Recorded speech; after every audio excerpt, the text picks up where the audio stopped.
Hello and welcome to your weekly energy reading for the week of the 29th of March through approximately the 4th of April. And let me start by telling you that I did actually record about half of this reading yesterday. Completely different cards. I mean, some of them are actually the same. But I would like to begin by letting you know that I, as many of you who watch this know, I had COVID back in December and was, what would the word be?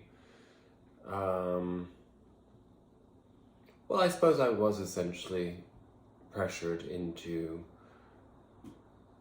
getting my vaccination this last week due to work policies, and I got really sick from my Moderna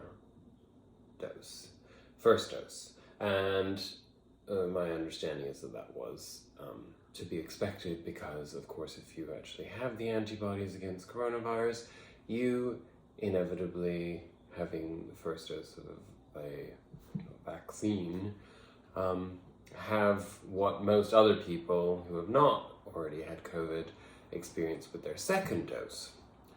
Anyway, let me just tell you, for anybody who does decide to be vaccinated, that it is not pleasant, and you will come through the other side. I still have a headache and I still feel slightly drained, but because of the astrology of this time, it's all in perfect alignment and shifting according to plan. So anyway, that was my little PSA about the vaccination. Actually, there is a part 2 to that I would like to add, because it needs to be addressed. There is a whole lot of spiritual gaslighting going on that you have probably felt for some time, which is, a lot of so-called leaders in the spiritual community, as we experience it online and probably offline too, are very anti-vaccination. And I understand why, and I've been on that bandwagon myself. I've felt very conflicted about it. But I will say that if you're watching this channel at this point, you've probably gotten to a point where you understand that I do tend to have rebuttals to a lot of these blanket approaches to human existence. And I would like to let you know that as this is not a cult channel, you are a sovereign being and you have the right to make any choice that you want in terms of how you treat your body. We have the restriction of being in a physical human body in this existence as it stands right now.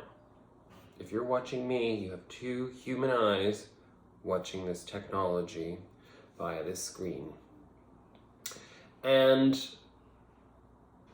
you will not be able to escape being immunized.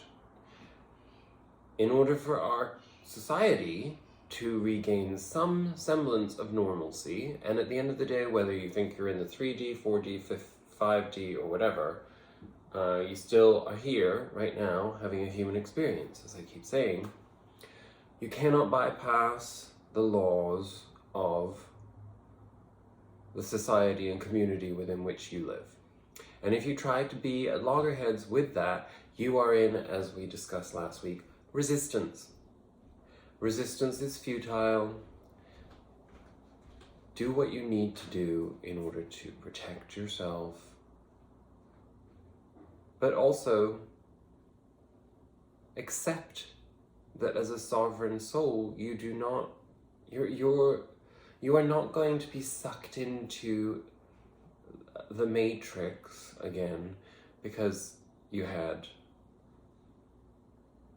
a COVID inoculation. That's just simply not true. Now, whether or not the vaccination is entirely safe in the long term and so on and so forth, those are human issues that we can continue to discuss in our personal lives, not on this channel because I have no desire to represent that, but I am, as a human being right now, expressing something to you that I hope is, if not enlightening, controversial enough that it gets you thinking in a slightly different way about these things, because the politicization, the tribalism that has come from very specific people, but they are all spiritual leaders on YouTube who have large followings, and their entire philosophy is built upon libertarianism, constitutionalism in the United States of America. And many of you are not even in the United States of America, so you're not even really directly affected by the constitutionality of choices in the United States. But many of these people don't have the advantage or point of view that I have as a highly international person, because I truly am the epitome of the result of globalism. Well, first colonialism, which I suppose was the first manifestation of globalization, right? I'm not wearing that as a badge of honor, by the way. I'm just expressing the historical context of what makes a person perhaps more cosmopolitan, perhaps less inclined to define themselves by their own version of brainwashing. Because at the end of the day, and I will call her out, Adrienne Elise, for example, totally brainwashed by a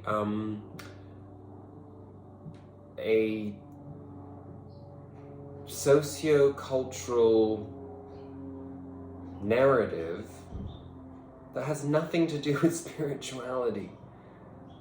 What happens to the United States of America politically does not have any bearing on your spiritual sovereignty. I hate to break that to you, but it's the truth. And I'm sorry if you don't like that, but, you know, it's not because a person represents light in their heart and soul that they cannot be contradicted or contested, right? So, let's stick to the spiritual, because that's what we're here to do together. And let's talk about the astrology. So, of course, right now, actually, as I record this, we're about 20 minutes out, I believe, or maybe it's actually happening right now, the full moon in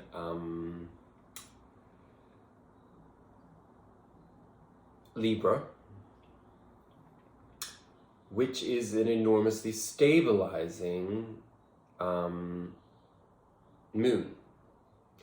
And the energy of this moon is extraordinarily potent for resolution and letting go and maintaining our boundaries and being unaffected by the silliness of the actions of people that are still caught in their giant egoic struggles. You know, that's all very broad, but I bet you any money you can apply that to your personal experience right now. As I speak, we also have the Sun conjunct Chiron. Actually, it's exact tomorrow, but we're very much in that influence. And this is also letting go of the stories of hurt. It's being in that sense of empowerment over our healing. It's like moving into that space of understanding that, you know, all these stories, all the narratives that we've held on to that keep us small, that keep us restricted in our Piscean subconscious healing paradigm, where we feel that we constantly need to heal more in order to unravel from something traumatic, painful. That paradigm has closed, and we have moved into a very new state, which can be disconcerting and destabilizing because we don't have anchors. We don't have anywhere to use as a reference point.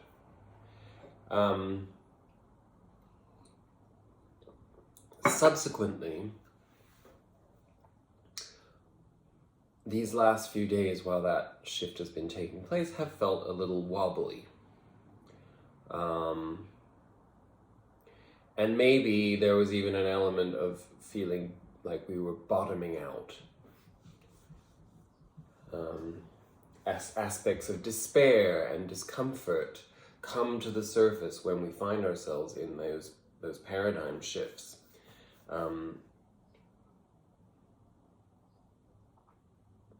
And Chiron, being the wounded warrior, the wounded healer, in good aspect to the sun,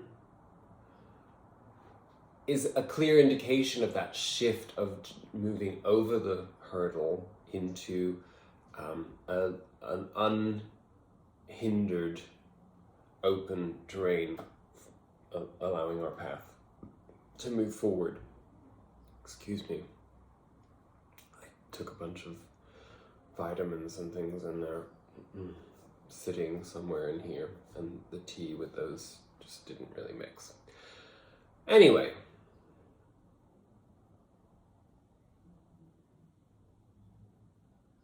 Also, in aspect to the Sun and Chiron, is Venus, and we will continue to feel this all week long, as we have been feeling it for the last week or two.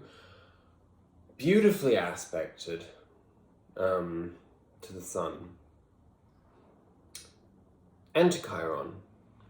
And this combination of energies is also giving us a new sense of what actually, where we find beauty, where we find joy, where we find enjoyment in our lives.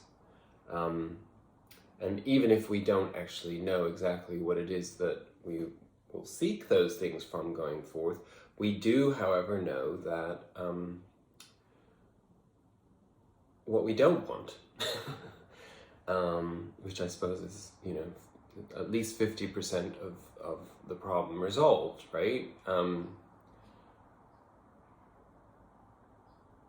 As I was pulling cards, and I'm not ready to get into the actual spread yet, but as I was pulling cards, the Four of Swords came out 3 times. It didn't come out in our reading, but it did sort of pop out randomly. I did do a Celtic cross this week, so there's a specific delineation to the card patterns, not our usual, more recently usual random 333 reading for past, present, and future. I felt like we needed a little bit more contextualization and structure this week. So anyway, that Four of Swords wanted to come out. Of course, the Four of Swords is the card of sickness and of healing, and more in the spiritual sense. I mean, it could be mundane and literal. But that is not what this is really about in our spiritual contextualization. We're talking about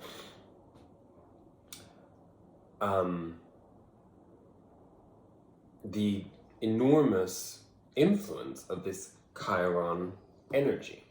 Chiron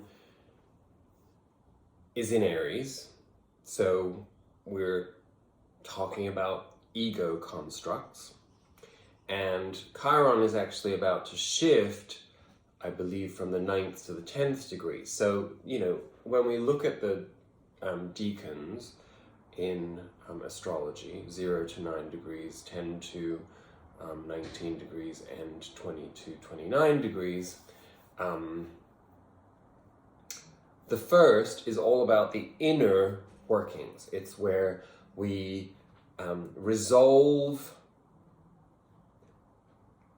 egoic, inner subconscious patterns. That's where we'll feel the most pain, and it's where we'll feel the most resolution. Now that we're resolving that at 9 degrees, about to move into the next decan, we are looking at a shift from all that inner work into the outside world. Now, it's not to say that there won't be challenges on that journey, but once you kind of have that first part under wraps,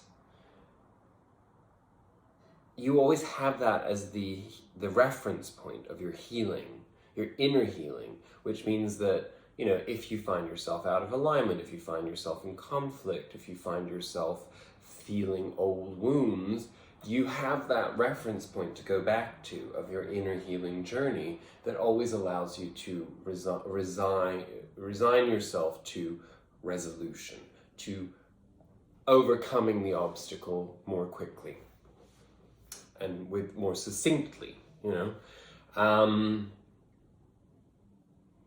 So, all in all, astrologically, we have some really, really nice energy, resolution, healing, and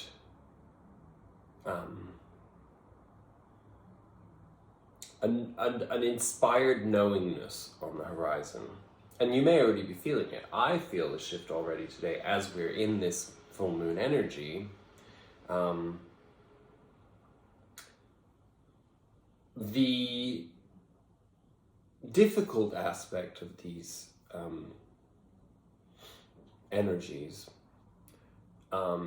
taking into consideration the power that Neptune also has currently, actually all the time. I mean, we are in full Neptune spirituality shifts, because Neptune is in Pisces.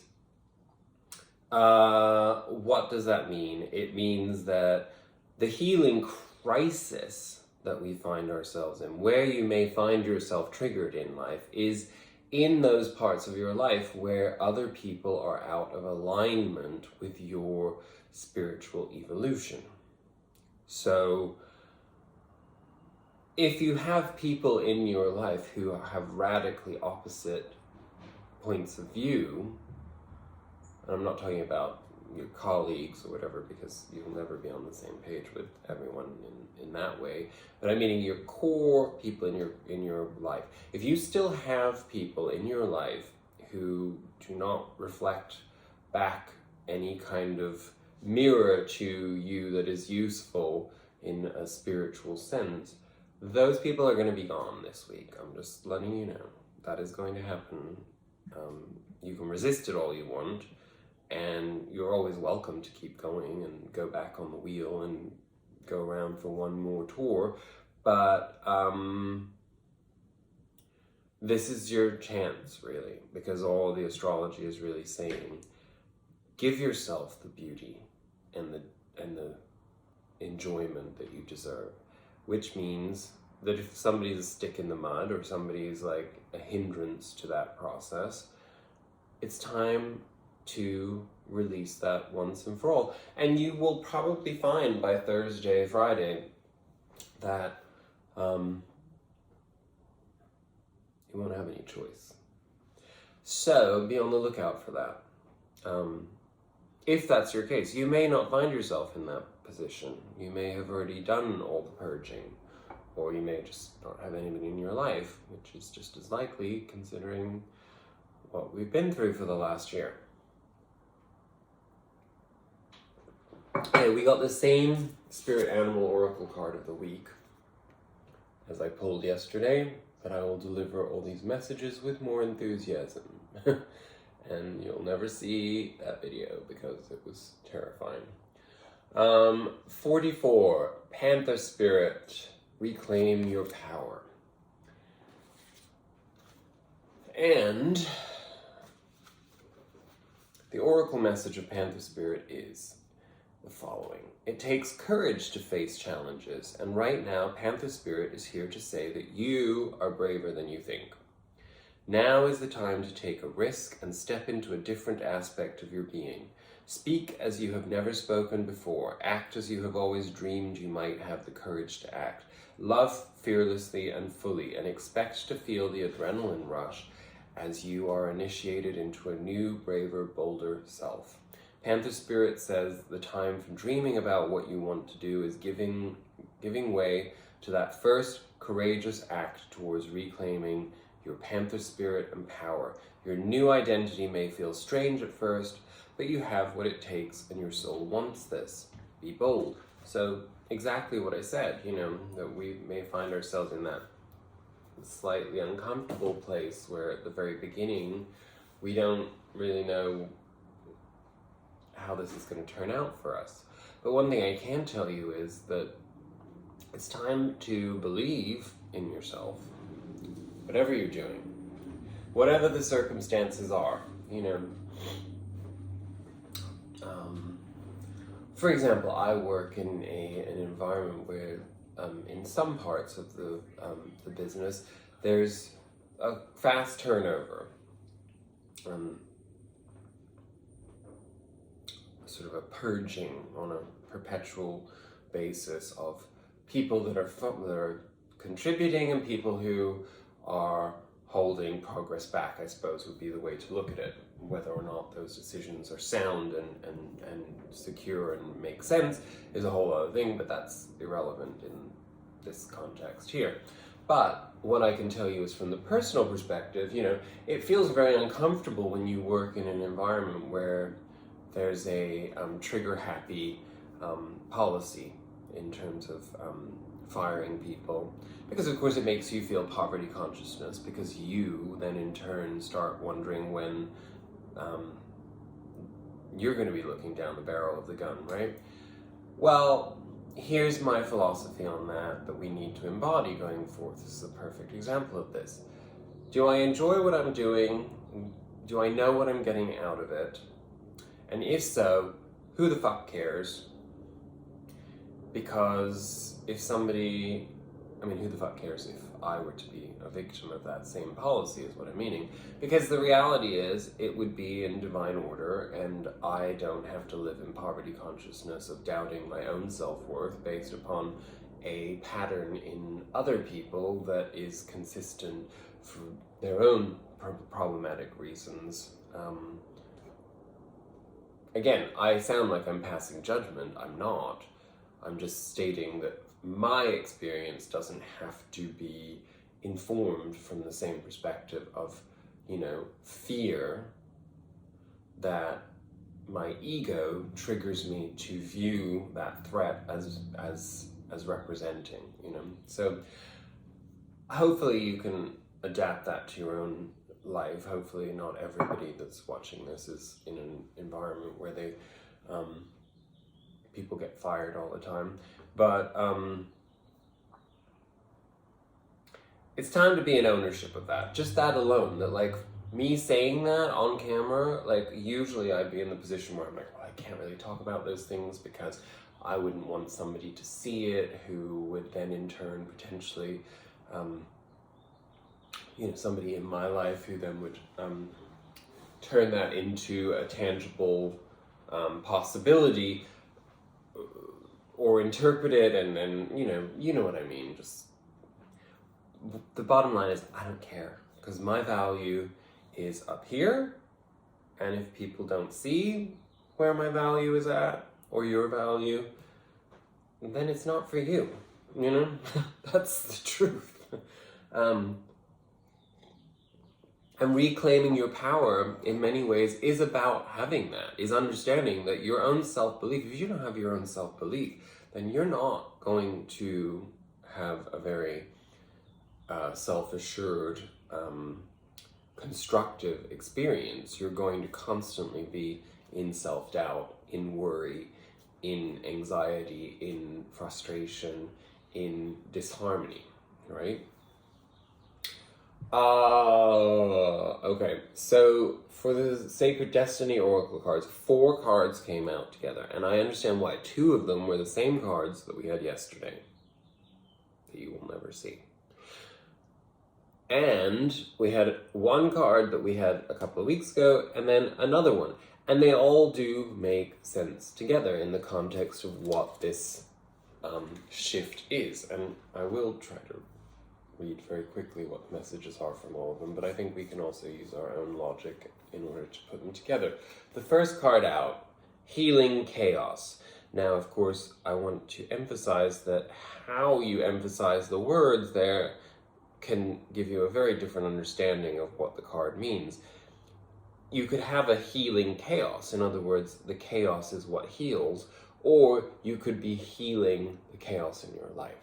You know, those are two sides of the same coin, but they have very different processes to them. So we'll explore that a little bit more. Then you have the Trust card again. Then you have Illumination. And then the logical ultimate cap on that would be Enlightenment, which is truly a very beautiful card, as you can see. So let's put those together. I'll read the messages and then we'll sort of try to fuse them together. I won't read the nature aspect because I really don't think that I have the time or patience to be talking to you about whippoorwills and woodpeckers and grouses right now. But the Healing Chaos Sacred Landscape message is that when you receive this card, it acknowledges potential chaos or the need for chaos as an activator for profound healing. If your life seems chaotic, know that it has an underlying energy of healing. You are being healed on all levels. You are a healer. Alternatively, if your life is calm to the point of being stagnant, this card suggests that it might be time to create a little bit more chaos in your life. It will activate healing, do the unexpected, mix life up a bit. And I think there's both sides of those can apply because, you know,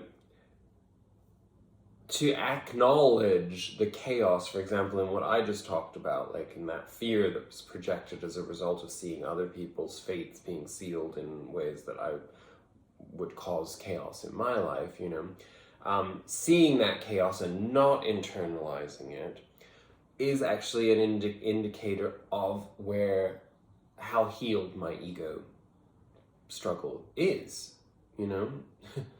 And if I feel completely out of alignment and in fear as a result of that, that's just an indication that there's stuff that I need to work on in myself, right? And on the other hand, you know, the idea that we need more chaos in our lives is basically that if I'm so focused on measuring my worth by the idea of whether or not I would be part of a firing frenzy that was a little bit indiscriminate,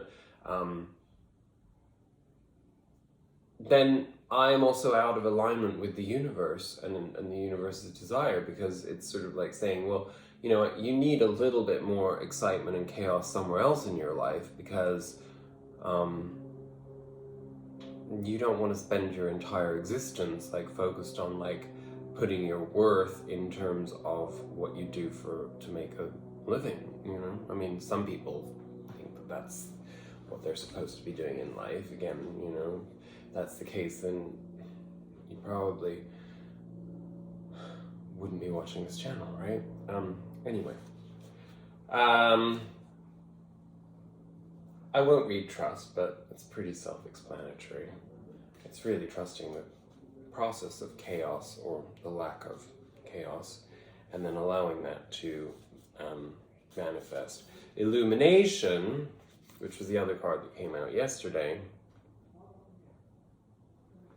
and it did come with the Healing Chaos card, so it's almost like that healing chaos leads to the illumination. And it speaks about spirals. The upward spiraling mists rising in the mountains suggests that those in the realm of spirit, your spirit protectors, ancestors, and guardians, are close at hand, assisting you on this upward journey of illumination. They are protecting you and supporting you. Your spiritual life is expanding by leaps and bounds. Even if you can't see what's ahead, spirit is close at hand. if you draw this card, trust your heart and what you feel more than what you see and what you think, and you will be guided in a wondrous direction. And it seems like this is a recurring theme this week, right? That it's like the unknown has the potential to put us in anxiety and chaos, when in fact, you've already done the work that has gotten you thus far, and you've already done a lot of subconscious work and active work that has not manifested in bearing its fruits yet, right? So we get ahead of ourselves thinking that what we see is the sum total of our parts based upon what we've experienced. But very often we plant seeds and, we're not watching those seeds grow because we forget what seeds we planted. And suddenly, one day, as these shifts and turns take place in our universal experience and our astrological alignments, there's a full garden that's flourishing before our very eyes. And I'm sure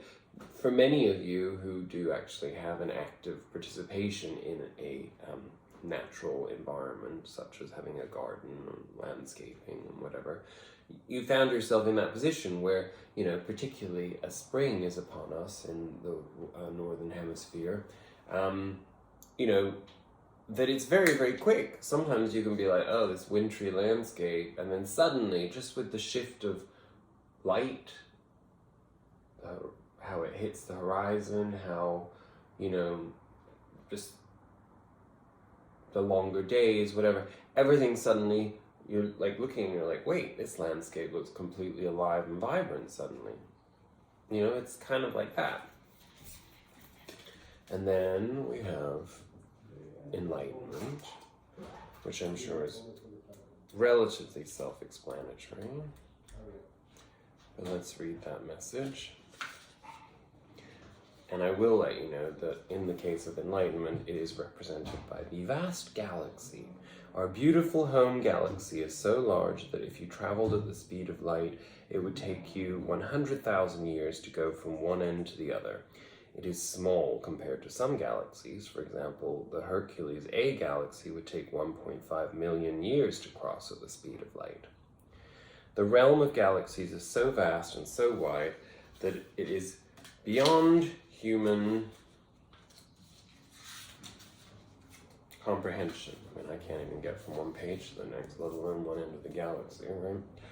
Which is why the galaxy often symbolizes great enlightenment, as well as faith in the forces much greater than us. The sacred landscape wants you to know that enlightenment occurs when one steps out of the confines of an ordinary definition of self and expands into a greater awareness of the self within the universe. You are now reaching into the invisible realm of spirit and connecting with what you cannot see. Forces beneath the surface are supporting you on your journey. Have faith in yourself. You are so much more than you believe yourself to be. Have patience that there is a plan unfolding. The sky is the limit. This card represents enlightenment and signals that you are entering into a time of expansive transformation in a luminous and remarkable way. Trust that the changes ahead are for the greater good, for most certainly they are. And again, what do we have there as a recurring theme? Well, we haven't gone into that in the reading yet, but there is this idea of holding space for the work that's already been done, to see the fruition of these things, that this next chapter, this next phase that is obviously very significant, has no sort of flavor to it yet, right? Hasn't revealed that part of itself yet, but we're very acutely aware that it's there. Energetically, we can feel it. And so in holding space for that, we require what is the underlying energy of the week for our actual reading. Patience, which is the Seven of Pentacles in the regular deck, and the King of Pentacles. So what is that saying to us? And I will read the message of patience, but what it's saying to us is that, the King of Pentacles is that ultimate authority on the material realm. If we're in a position where we feel that we're too ambitious and we're too ahead of ourselves and we're expecting to be able to see the big picture, our King of Pentacles energy, which is what the King of Pentacles represents, we're being asked to step back from that and to allow for a more uncontrolled perspective on these things. In other words, allowing, once again, we move from eliminating resistance into what's the next step of eliminating resistance? Allowing. And allowing means not holding on to an obsession with control. And patience really is ultimately what allowing and not being in control adds up to on the human scale of experiences and perspectives, behaviors. I suppose patience is a state of mind, really, right? But it's also kind of a tool of the mind. At the heart of our reading this week, and I'm just checking this because it's literally, what is it? It's 11:11. Literally, just, you can see it right there. And I want to check the moon. The full moon is in 37 minutes as I record this. I only go into that detail because what do we have at the center of our reading? The moon and the Ace of Pentacles. And of course, one could see similarity in the idea of there being a giant circle in the sky that shines. And I make that correlation because it gives us an indication of what this full moon in Libra represents to us. It is worth and value and what that means to us, and coming into an understanding of that once and for all, and also transcending the bullshit of the mind that, the mind plays tricks on us when we're on our spiritual path too, because a lot of the time we mistake what's going on in our mind with our spiritual process, when in fact it's still all the ego just thrashing about, which is essentially when we talk about the moon, and the moon is the lunar and lunacy, represented by the howling wolf versus the tame dog, who is again, the idea of control. Well, in this case, where usually we're told not to allow our subconscious to run out of control, in this case, because of that patience card, again, let's take a look at that. What do you see at the top of that patience card? The lunar cycle. Shit, I forgot to read that card, so that's probably why I'm being directed to go back to that.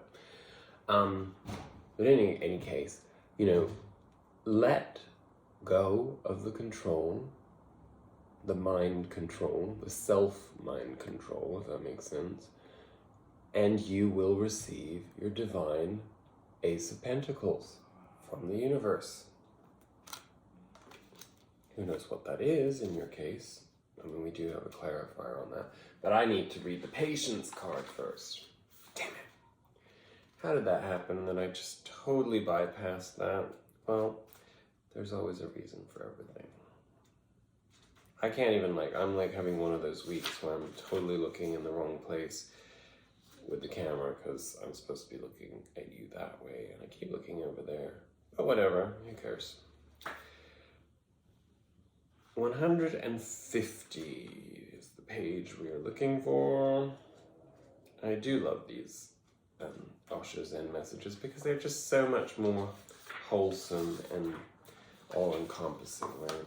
And they take us away, because when we're in Pentacles energy, we do have a tendency to think of materialistic aspects. But what is materialism? Materialism is also the acquiescence, or should I say the surrender to beauty, to the power of what's beautiful, to the power of what aesthetically and tangibly makes us happy, excited, stimulated, comfortable, secure, you know?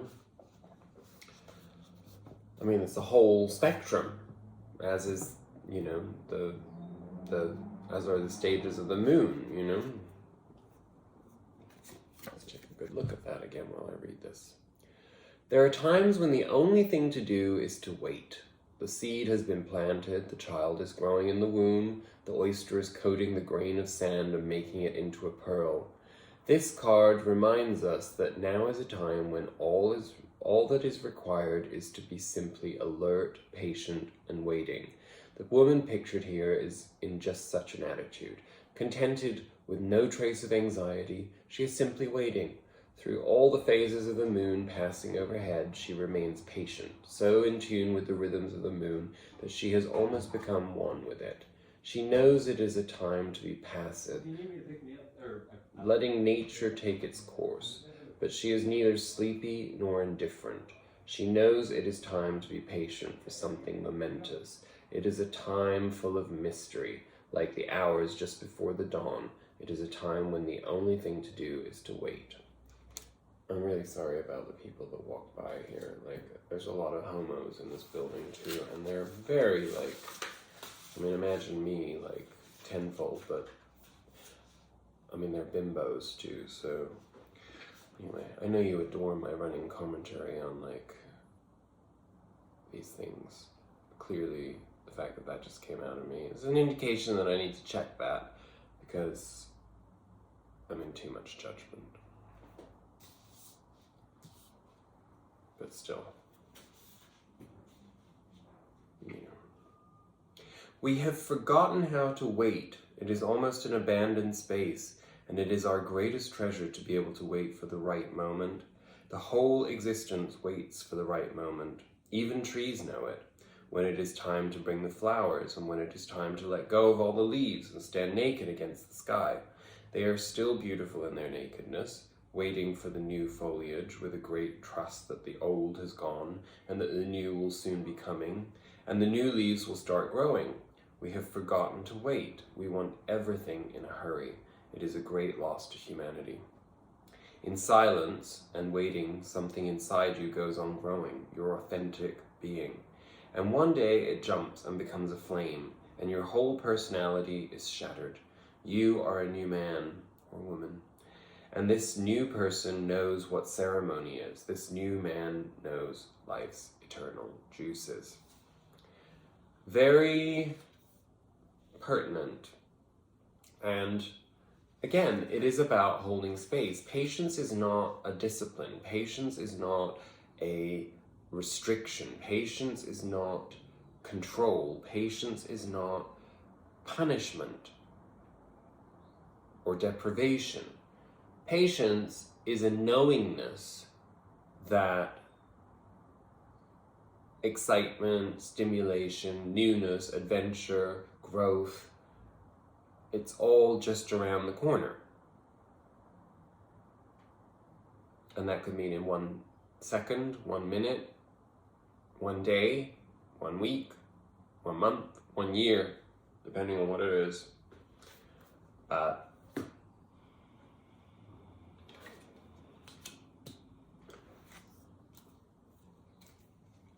We do get a little bit of insight into the timing because the Ace of Pentacles comes with this full moon. So, again, what is a month? A month is built around the lunar cycle. I mean, the Roman calendar fucked that up a little bit, but I mean, essentially that's what we follow. It's a pagan point of view, you know, to follow the cycle of nature. So what happens when we have a full moon is we release all that preceded and we open ourselves up in releasing for the universe then to come in and trigger our subconscious process into manifesting new ideas that then we set the intention for at the new moon. So every 2 weeks, basically, we're flipping back and forth between the vector of intentionality, right? Either way, it's always with the goal of expansion. But sometimes we have to empty our cup in order to allow the newness to come in, you know. And all of that was clarified by a card that was very prevalent in the abandoned reading from yesterday. The Page of Swords. Now, what is the Page of Swords? It is actually the ultimate companion to the notion of patience, because the Page of Swords has to be in full teachability. The Page of Swords has to be fully receptive. The Page of Swords is excited to go on a new journey towards a new philosophy, a new experience, a new ideology. It is, once you've gotten past that 10 of Swords, as we ended our reading with last week, you know, that shift out of that karmic journey can only exist when we are in, this is the Fool, but in his conscious process. In other words, the Fool is ready to jump off the cliff, unprepared, but completely receptive to the experience that the next cycle will take him on.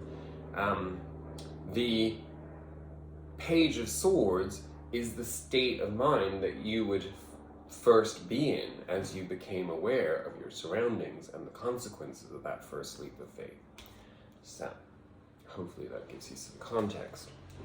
Okay, in our deeper underlying past, we have the Death card and the Judgment card. Again, this death and rebirth, essentially, in one reading, you know, it reinforces the idea of what the spiritual journey is, because the yin-yang exists in every moment. The duality is a mind concept, but the process from a spiritual perspective is always the same. The two opposites are exactly the same. So death and rebirth are exactly the same thing. You know, there is no absolute. You know, you cannot die and then not have a rebirth.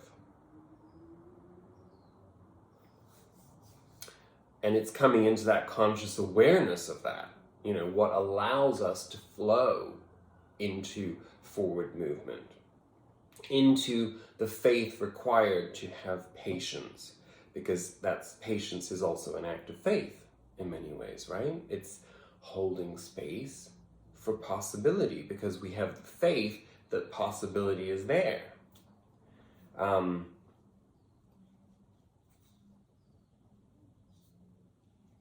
Our underlying foundations for this current energy that we're in, the Six of Cups, which we had in last week's reading. So again, the inner child work, the ability to nurture our inner child, the ability to self-parent. You may have even found that in that process, part of that is stepping away from the traditional way that you view your own role as a parent and your own role as a person who was parented by other people, whoever they may have been. And it's an individuation process from that. But, you know, in that individuation process, it's also about making peace with the conflicts that exist around the parental authority outside and within. So, you know, and how did that come about? We have the Eight of Wands and we have the Nine of Swords. So a little bit tricky to interpret in that sense, in the order that they came out. So I'm just putting myself in that energy. So it's like, the conflict resolution there within, comes through being observant, receiving the messages. That is to essentially to be able to take temperature when you're listening. Like maybe you had a conversation with your own parent, or maybe it was your inner dialogue with as the self-parenting entity to the inner child, and that is a communication there that allowed for this transcendence, and this is a card of what's being eliminated in that process, or what has been eliminated in that process, but it has also brought a lot to the surface. The sense of existential angst, that process of moving from the disempowered child, broken child perspective of seeing like, what did the parent not do? I was not loved enough, I was not cared for enough, I was not directed in the right way, blah, blah, blah. When you step away from putting that responsibility outside of yourself and you start understanding the infinite power of self-nurturing, of your parents basically gave you the opportunity to live. And whether they educated you the way that you wanted to be educated, or whether you had difficult experiences and trauma, or you had what felt like a nurturing existence but was actually deeply suffocating to your individuation process, because let's be honest, what we consider healthy in society, the vast majority of those people are the ones that never wake up, because they don't really have to trip up on anything. They don't really have to go through that uncomfortable journey. And those are people who are still like sitting around like, long after their parents have died or whatever, feeling like a sense of loss and emptiness and whatever, because they never went through that individuation process. Again, I don't say that in judgment. I'm just giving you the observational perspective on that. This, becoming your own parent, being able to parent your inner child, comes with a lot of responsibility, and it also gives a lot of insight, where perhaps you also realize that you have to give credence to the experiences that whoever raised you as an individual deserves to also be seen for their individual worth, deserves to be seen as a human being as opposed to just a parent. Part of that process of like becoming your own self-nurturing parent is forgiveness, and not holding that sort of like uber accountability, that is, directed at the parent that we see as having done us wrong or whatever. That doesn't mean that if you had a traumatic experience with a parent, or if they were violent or unloving or whatever, that you should like give them the benefit of the doubt and just say like, oh, la, la, la, let's move on and I love you and blah, blah, blah. No, forgiveness, as I've said many times before, is what allows us to move forward. We forgive so that we don't hold on to all those stories and all that baggage and those obstacles. And if we have problems in our intimate life, if we have problems with other people as adults, it always stems from that, Anyway, we hold on to that, and then when we let it go, it opens up a giant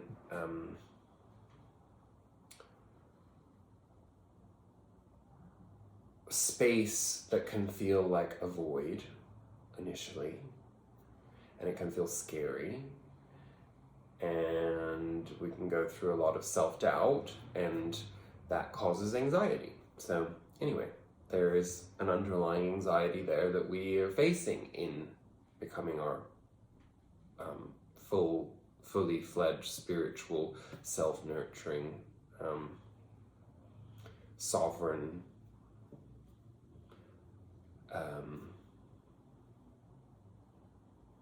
evolved egoic system. In our near future, well, we still have the Hanged Man that we had in last week's reading. So, what is Hanged Man? The Hanged Man is a voluntary state of surrender. It is, again, comes into the patience card notion. It comes into the reclaiming of your power, too, because you need that pause in order to go through that. You need that pause in order to process this, death, judgment energy, and this inner child being nurtured, and then therefore being able to flourish more actively.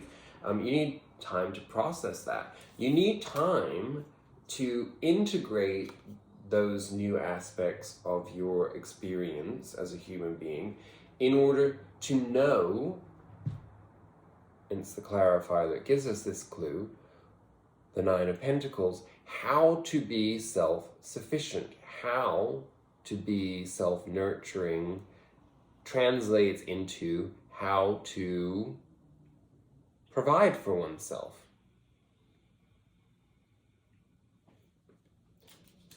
It is a card of self-satisfaction, but not in a smug way, in a simple way of understanding that the answer is never outside of ourselves. The answer is always within. When you feel out of alignment, when you're in a bad mood, when you feel depressed, when you feel anxious, when you feel worried, when you feel frustrated, when you feel angry, when you feel any of those things, you are the one that can change that. No matter how much of a struggle that is based upon external circumstances, you still have that ability. Even when I was feeling sick from this stupid fucking vaccine, I realized, I could go down a path of feeling worried or feeling regret or frustration or, whatever, just crawling into a bed and curling up in a ball and crying and, feeling abandoned and alone and whatever else, which is what a lot of people, that's our natural instinct to do when we're sick, because it takes us back to when we were seeking nurture as children when we were sick. So, I knew that I needed to find ways to nurture myself out of that state of mind. And it required patience, because I wanted to feel better right away. I didn't understand what was going on with me. I still don't. It's possible that in an hour's time I'll feel like shit again, because it seems like it's in waves. But I know how to deal with it, and that is, what does a parent tell their child when they're sick?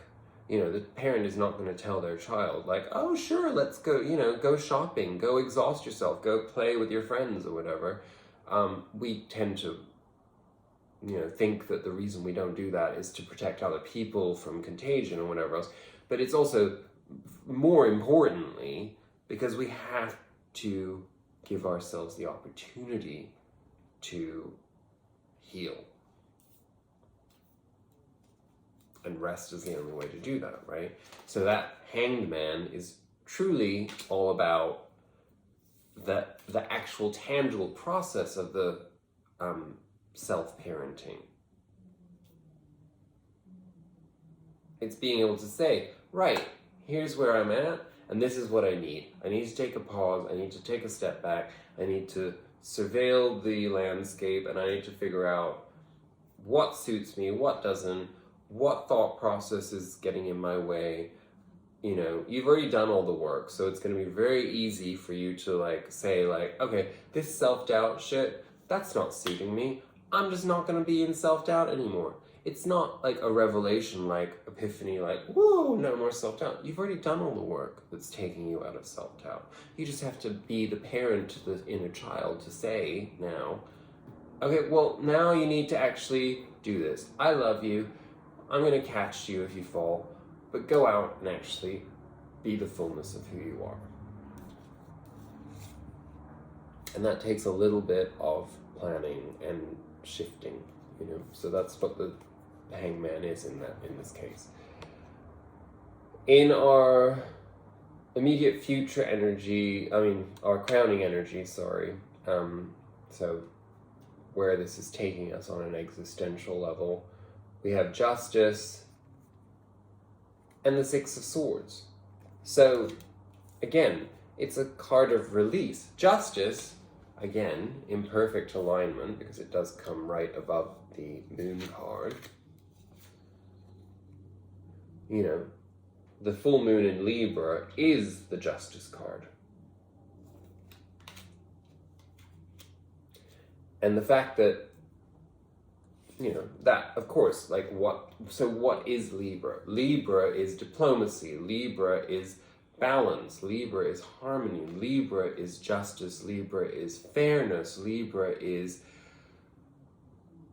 being able to be authentically ourselves and never feel out of alignment because of what happens outside of ourselves in the environment around us. We shift in order to counter what's out of alignment outside of ourselves, right? And the Six of Swords, clarifying that Justice card, is really just a nice layer of icing on our cake to say we are moving away by being in this energy, by liberating ourselves from all these egoic constraints of like the blame, the everything that we've talked about thus far, that this harmony opportunity that we have takes us away from chaos. And that's essential right now, healing chaos is essential for us to move forward. And it's what everything about this reading is about. So healing chaos and getting these other cards that are telling us that it's a process of patience, of self-awareness, of letting go of like those old stories, and being confident that we have the ability to nurture ourselves. In our present, as we are represented in our environment, we have two very, what seem like unpleasant cards. We have the Nine of Swords, the card of worry, anxiety. Again, what we always come back to with this card is to remember that these are just thoughts. These are all our preconceived notions that we hold. It's like, oh, I'm so worried because what will happen if this happens, and how will I be in control? That's what this person is. Like when we're in anxiety like that, our subconscious mind is trying to do is to find ways to be in control.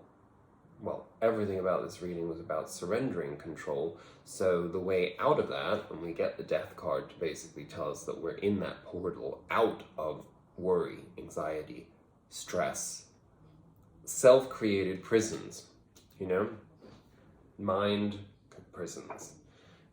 The way we get out of it is to release the control aspect within ourselves, to accept, it really is the AA mantra that we come back to many times, and I will read it for you in full again because it's always good to use it as a mantra, like prayer, God grant me the serenity to accept the things I cannot change, the courage to change the things I can, and the wisdom to know the difference between the two, living one day at a time, enjoying one moment at a time, accepting hardships as the pathway to peace, taking as he did. Sorry if you're not Christian, but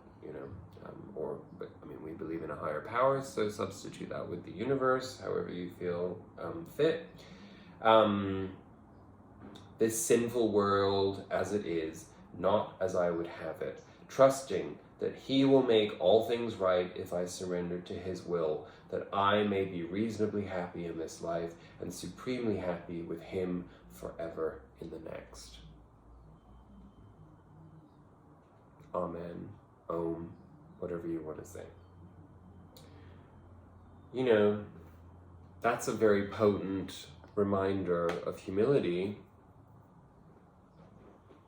when we need to surrender control.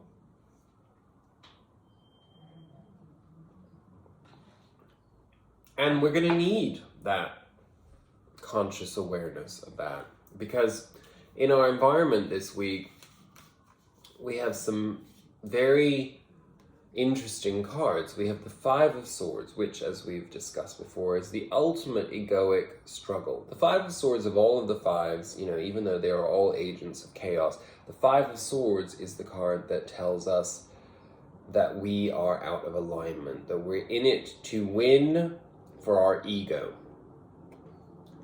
And it was clarified by the Five of Swords, the Seven of Cups, and the Seven of Pentacles. So again, the Seven of Pentacles is this card, the Patience card. So what is this telling us? It's telling us that the process of this, shift that we're going through astrologically and metaphysically is all about, we've done the work to step away from our egoic struggles, trying to win for our ego's sake. We've learned why we don't follow that path. But, again, when we've been living a retracted existence, and a pandemic with lockdowns will pretty much have that effect. We lose our social conditioning in many ways, which is a good thing, but we still hold on to the values of that social conditioning from before until we have experiences in the outside world that allow us to evolve, and apply those shifts. So the Hanged Man here and the Patience card and whatever is telling us basically, and then with these two sevens here, which are both cards of contemplation, both cards of asking oneself, is it worth it? That's the question. Is it worth it? And maybe that's just the thing, not in a negative way of like, is it worth it? Like, I'm like flustered and overwhelmed and I can't be bothered with this. Is this really worth it? It's more like you have an experience, you have an emotional response. You might be feeling good, but you might be feeling good after you have 3 whiskey sours, and then you're like, but is it worth it? Because I'm going to feel like shit tomorrow, It might be, is this bag of kettle corn, which I devoured one of last night.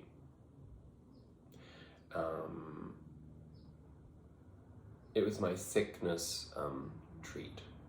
But is it worth it? Because it's not nutritious, it's, gonna make you fat, like whatever, that kind of thing. It's like, but apply that to, I give you silly examples, but it's only so that you can see the transparency of it, so that you apply that to your egoic struggles, It's like, Sally is such a cunt. Do I really need to tell her that because she's provoking me right now? What's going to come of that? Does it serve me in the long run? Or does it serve me to be in my patient release of control, just being like, oh well, Sally's a cunt. She probably has like a problem that she hasn't learned to deal with.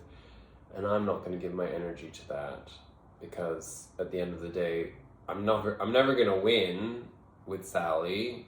The only way that Sally may evolve in her correlation of relationship with me is if I lead by example. And if I want to lead by example, I don't want to be this person, I know it's very crass, the way that I'm putting all of that, but it is essentially, but the ego is crass. That's the thing. That's why a lot of the time when I'm expressing these things in these readings and I get like really vulgar and whatever, it's because that's what the ego is. That's the expression of ego. It's a nasty, like twisted, like, it's like smoker's lungs, that's what the ego is, like most of the time. And you want to cleanse it. The ego doesn't go away. You just want it to be more pure and not conditioned by all of these hurtful, stories that we're attached to. And once we've released those, we have to then challenge ourselves to go out and actually embody the essence of those lessons and that evolutionary process. But in order to get there, we have to contemplate, we have to weigh the pros and cons of our situation. We have to know what is worth the fight within and without.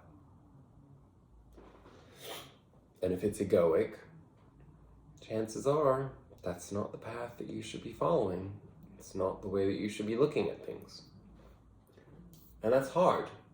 And you're going to have to take 5 minutes to think about that right now. Because where are those things manifesting in your life? In our psychology, we're in work mode.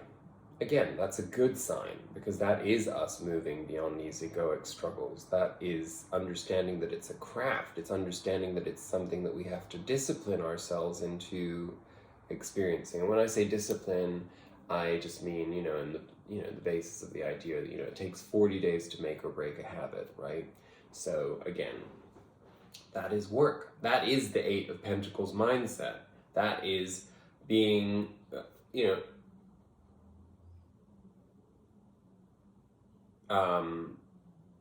identifying the path forward and then committing to doing the work.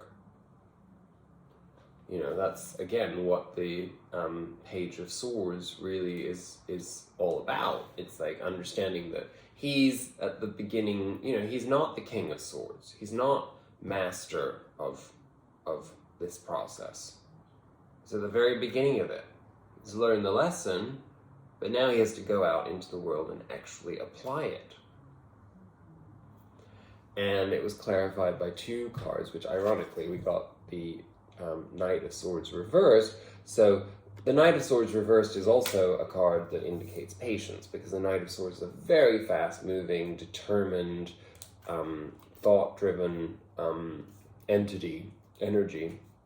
And, we're being asked to flip that. Again, the disciplined, receptive, aligned path is to be in flow with the energy, not to force ourselves beyond the comfortable flow. So that requires being patient, right? On the other hand, we also got the Queen of Swords as a clarifier on the other side. So basically, the way I usually look at it is that, like, if we're looking at it from a linear perspective, this is like what holds us back, and this is what releases us into the Eight of Pentacles energy. So what holds us back is the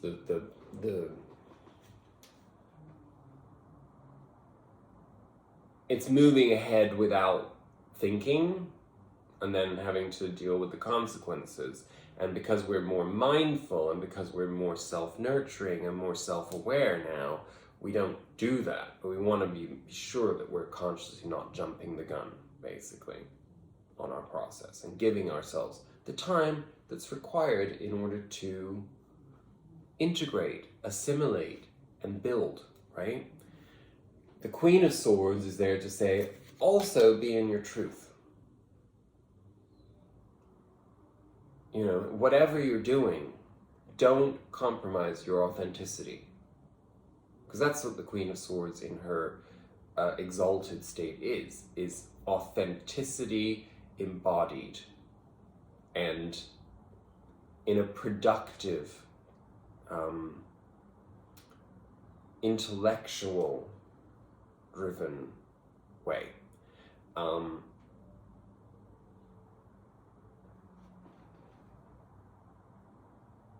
There's a knowingness there, and there's a self-acceptance in that knowingness. There is an ownership of it, right?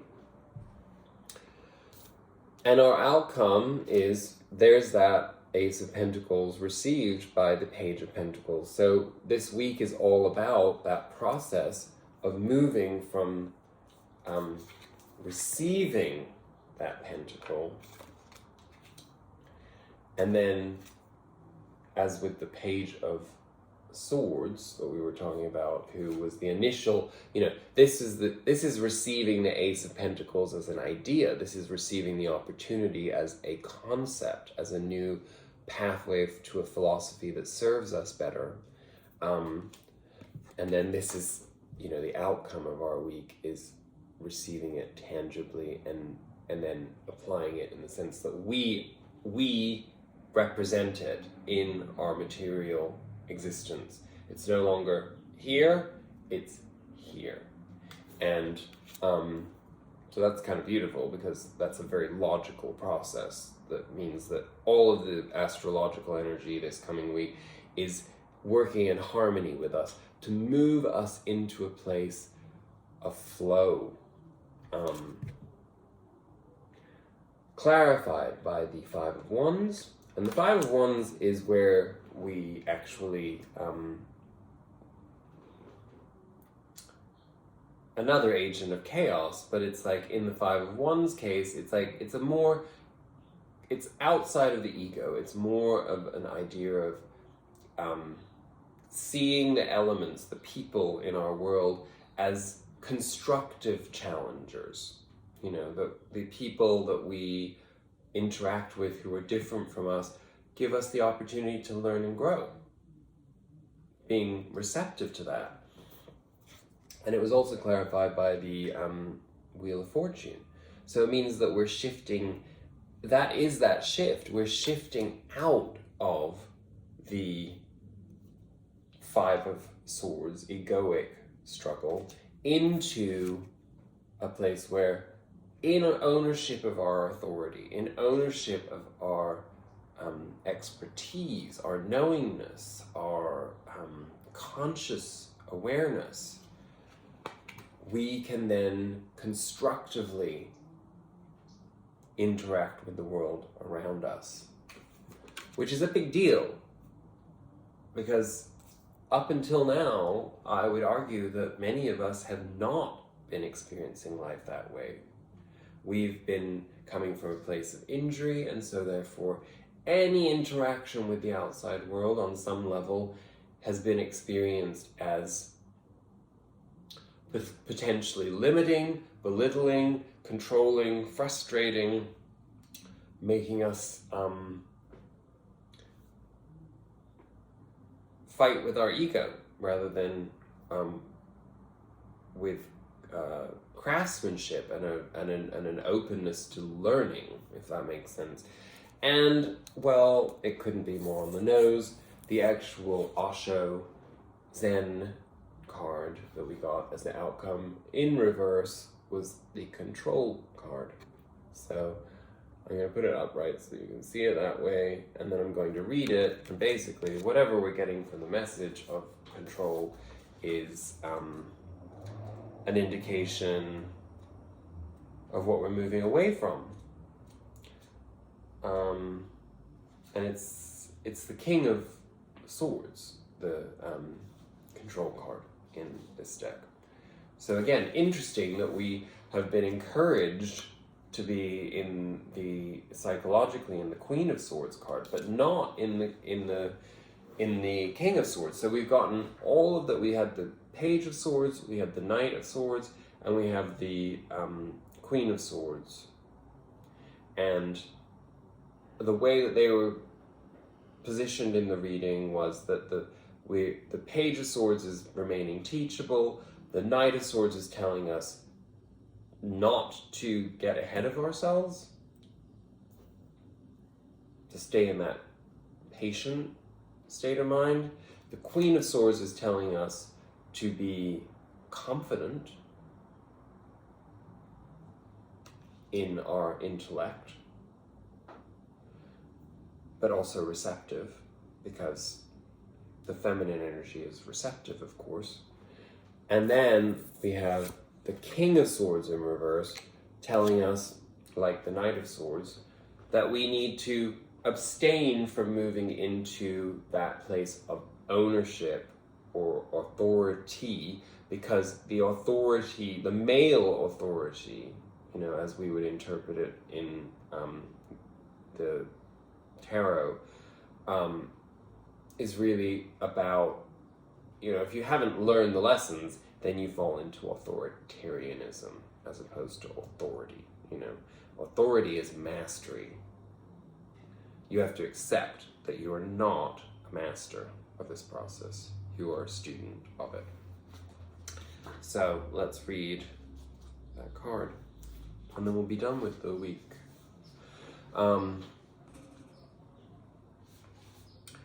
There is a time and a place for control, but if we put it in charge of our lives, we end up totally rigid. The figure encased in the angles of pyramid shapes that surround... This figure is encased in the angles of... I should hold it up. Of pyramid shapes that surround him. Light glitters and glints off his shiny surfaces, but does not penetrate. It's as if he is almost mummified inside the structure he's built up around himself. His fists are clenched and his stare is blank, almost blind. The lower part of his body beneath the table is a knife point, a cutting edge that divides and separates. His world is ordered and perfect, but it is not alive. He cannot allow any spontaneity or vulnerability to enter it. The image of the King of Clouds reminds us to take a deep breath, loosen our neckties, and take it easy. If mistakes happen, it's okay. If things get a little out of hand, it's probably just what the doctor ordered. There is much, much more to life than being on top of things. Like I said, very on the nose. And I'll read the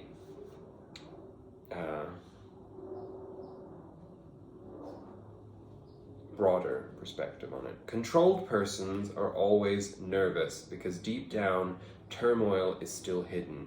If you are uncontrolled, flowing, alive, then you are not nervous. There is no question of being nervous. Whatsoever happens, happens. You have no expectations for the future. You are not performing. Then why should you be nervous? To control that mind, one has to remain so cold and frozen that no life energy is allowed to move into your limbs, into your body. If energy is allowed to move, those repressions will surface. That's why people have learned how to be cold, how to touch others and yet not touch them, how to see people and yet not see them. People live with cliches. Hello, how are you? Nobody means anything. These are just to avoid the real encounters of two persons. People don't look into each other's eyes, they don't hold hands, they don't try to feel each other's energies, they don't allow each other to pour. Very afraid somehow just managing. Cold and dead in a straitjacket. Sorry if I read that a little strangely. As I said, COVID brain. So we need to be receptive. Let go of control and be receptive. It's the only way that we're going to feel alive again. Is if we're willing to receive and to stop trying to, control, because we're not actually in the flow of life when we're trying to control. And that's, in a nutshell, pretty much what the whole reading is about. So I'm excited to see how this manifests. I know that the astrology for this coming week is actually really, really sweet, and I expect it to lead us to, just those moments where you could be having a bad day for like several days, and then, you wake up one day and the weather's changed, it's sunny and warm, and you feel vibrant and alive and sensual and adventurous and exotic and, inspired. Just all of those things. And that's what this week really is, I believe. So on that note, I know, again, it's been a long reading. In fact, probably the longest in a while, but if you've stuck with me, thank you. I appreciate it. I hope you've gotten something out of it, and I love you very much, and I wish infinite blessings upon you this coming week and all the insights that you require in order to integrate these energies to the fullest capacity. I can't put my arms together normally. Okay, namaste.